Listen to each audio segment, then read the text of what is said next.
नहमदु व नुसल्ली अला रसूलिहिल करीम अम्मा बाद फ़अऊज़ु बिल्लाहि मिनश्शैतानिर रजीम बिस्मिल्लाहिर रहमानिर रहीम रब्बि इश्रह ली सदरी व यस्सिर ली अमरी वहलुल उक़दतम मिन लिसानी यफ़क़हू क़ौली। कुरान करीम पढ़ने की फ़जीलत का बयान। हज़रत अबू अमामा रज़ियल्लाहु ताला अन्हु बयान करते हैं कि मैंने रसूलुल्लाह सल्लल्लाहु अलैहि वसल्लम को फरमाते हुए सुना, कुरान कसरत से पढ़ा करो, इसलिए कि क़यामत वाले दिन ये अपने पढ़ने वाले साथियों के लिए सिफारिश बनकर आएगा। सही मुस्लिम।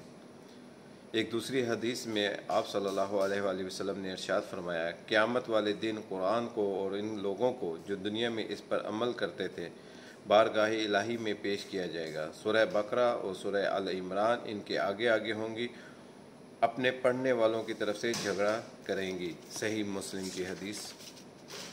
हज़रत उस्मान बिन अफ़ान रज़ियल्लाहु ताला अन्हो से रवायत है कि रसूलुल्लाह सल्लल्लाहु अलैहि वसल्लम ने इरशाद फरमाया, तुम में से सबसे बेहतर वो शख्स है जो कुरान सीखे और इसको सिखाए।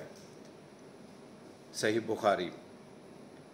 हज़रत आयशा रज़ियल्लाहु ताला अन्हा से रवायत है, रसूलुल्लाह सल्लल्लाहु अलैहि वसल्लम ने फरमाया, जो शख्स कुरान पढ़ता है और वो इस सेहत के साथ कुरान करीम पढ़ने में माहिर है तो वो अब क़यामत वाले दिन बुज़ुर्ग नेककार फ़रिश्तों के साथ होगा, और जो कुरान अटक अटक कर पढ़ता है इसके पढ़ने में इसे मशक्क़त होती है, इसके लिए दुगना अजर है। अल्लाह सुब्हाना ताला हमें सही तरह कुरान शरीफ पढ़ने, समझने, अमल करने और इसको दूसरों तक पहुँचाने की तौफ़ीक़ अता फ़रमाए। जज़ाकल्लाह खैर।